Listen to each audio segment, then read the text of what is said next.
Guys, Joe from the AZ Westside Wheelers here.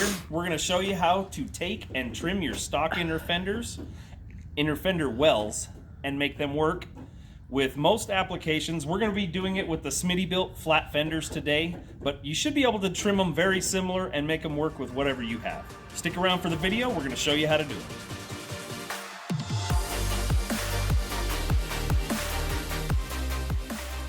Okay, we're right here starting with the rear.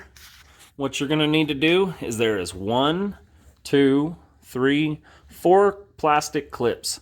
You just get your hook in there and pop them right out, and then this just rips off.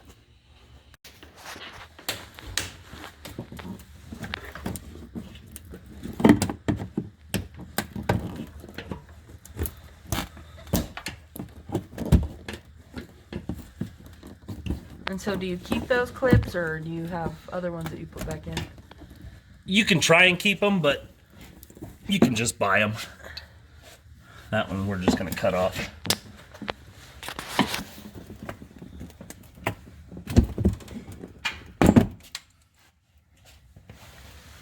This is what they usually look like when they come out.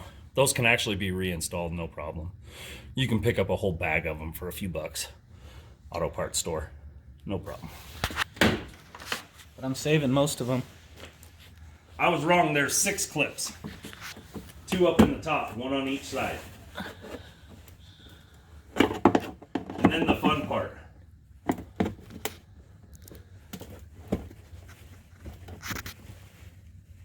He was going easy. Got her. That's it now. Okay. Yep, All we right. saved heck. We saved 5 out of the 6 this time. Nice. Instead of 4. So now you just pulls right off. Just give it a good hard pull. Done. Boom. So once you've come through here and popped off any of your broken clips, your little crappy pieces that are stuck on, you're going to want to take a nice clean rag and prep your area, just in this area right here, right through here, to get it all nice and clean. If you really want to go at it, you can clean in there, but it's going to get dirty again once your inner goes back in. And then we'll do some trimming, and we'll kind of show you guys where to trim and how to trim to get your inner in.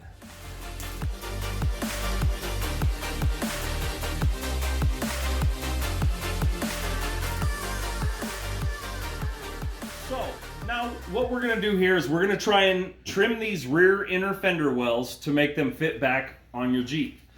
And it's really simple to do this. What you're going to do is you're going to start by taking and cutting these. These are just little plastic like rivets. And you'll cut underneath here.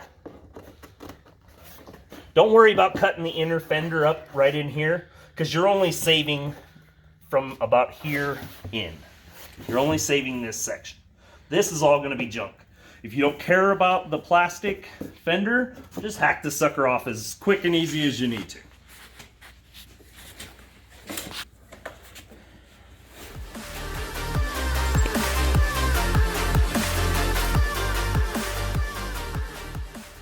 Okay, so what we have here is your stock rear inner fender. And what we're going to do is, we're bolts up right here and right here. These are going to be what helps mount it to your Jeep. So what we do here is we start, we just draw a line over, and you want to save these ears to be able to mount to. And you come across here, cut this. You don't need that, it's junk. I mean, unless you think you need a third mount, but I have never needed one. So you come right along here, saving this ear.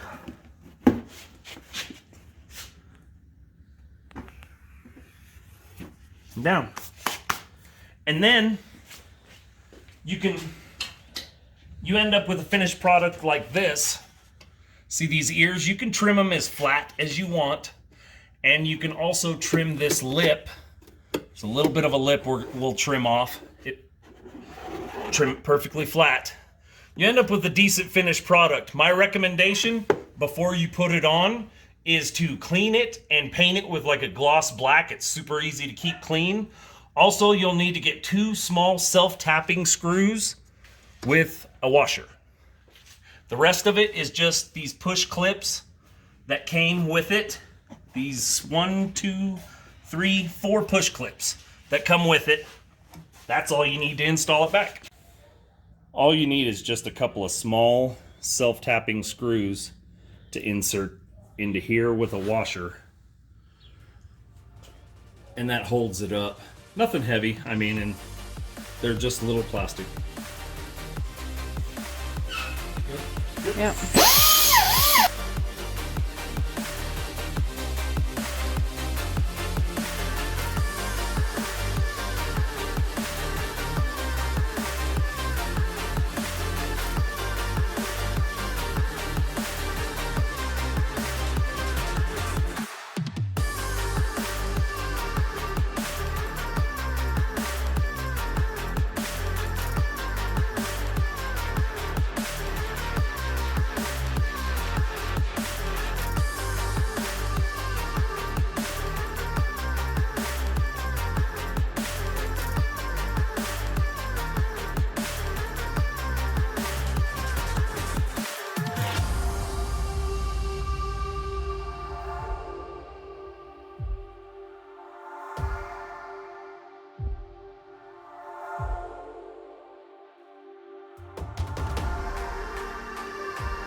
Basically what you just do is you go around and you just kind of trim up the rough edges.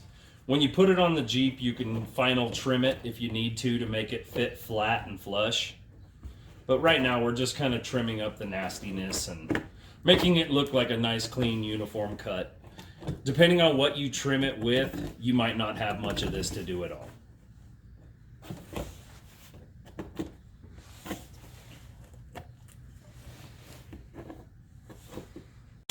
You got her? Yep. I'll get her away. All right, so now that you've got it trimmed and everything's looking where you want it to look, you want to take these little plastic clips. Like I said, you can reuse these junk things or you can pick up some new ones. They just go back in the hole eventually, or they break. That's the one that was really tight, remember? It was. There we go. And what I would recommend doing, again, scrub this out and paint it gloss black. We don't have the time or the paint to do it today. He's gonna pull them back off anyway. But it makes them so much easier to keep clean and they look nice and new again. They don't look this dingy grayish color. Basically you have 4 clips that go back in. 1, 2, 3, 4. Right here, we'll take those self-tapping screws, attach it with a washer, and you're good to go.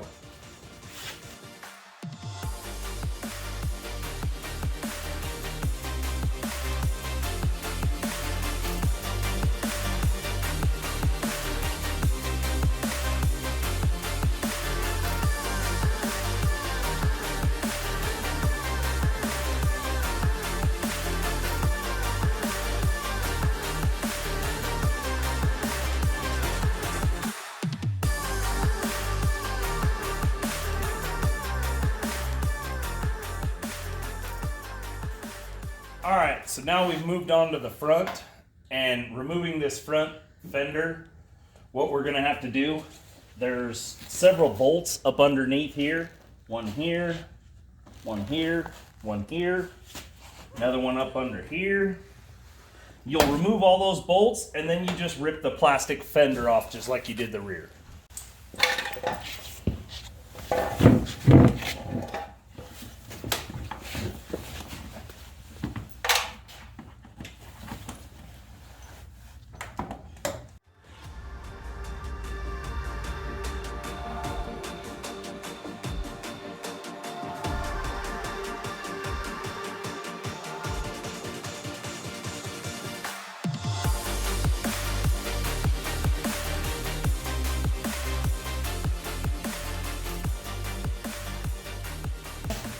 Basically, now once you get all your clips and your 5 or 6 bolts, whatever it is, undone, you undo your light.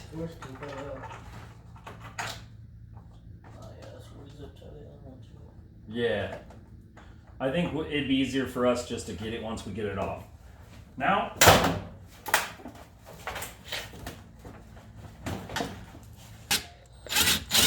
we found the culprit.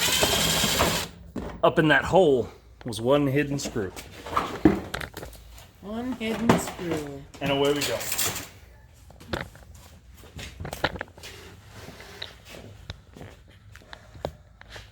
Now we'll just pop these leftover broken clips here and there, clean up the mating surface, and we'll be ready to put back in the Smittybilt fenders.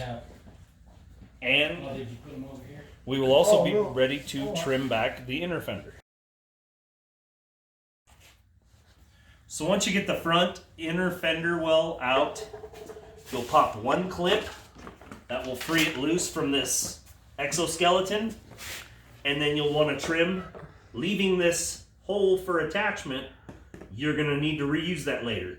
So basically you just want to take it right across here and trim it. One quick easy little trim.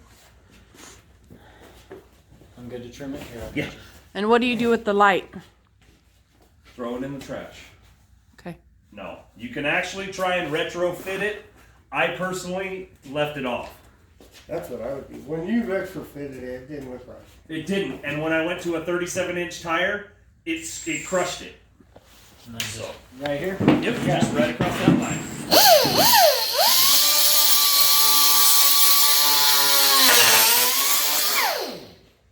Okay, now we'll stuff this up inside and make sure we're getting the right spot. All right, so what we're gonna do is basically just gonna keep this ear right here. This is gonna be your new mounting point. You'll drill a hole. This is for your front fender. See right up in there? That's gonna be where your new hole is. And you're basically just cutting off right along there. Down, across there. Just a small trim is all you need in the front. Okay, now here we have the front. It's been painted, nice gloss black. The reason I do gloss black is because it cleans up real easy. So, we will just take this and slap it on. This one right here, we just pulled the retainer.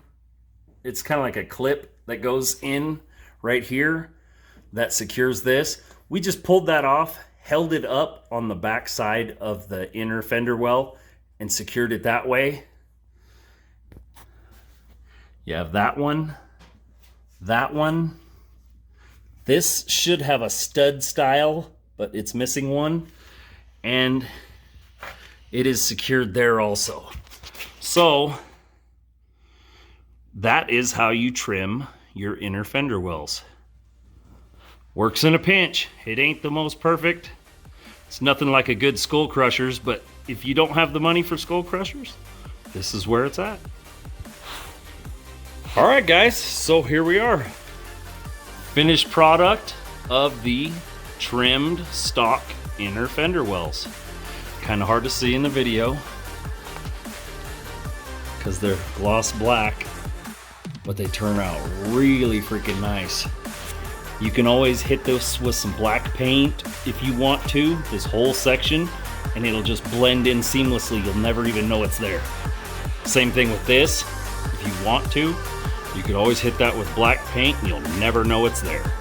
This section through here actually leaves you with a lot of ventilation. This is gonna help with cooling your Jeep. So it's kind of a bonus section that actually helps keep your Jeep cool.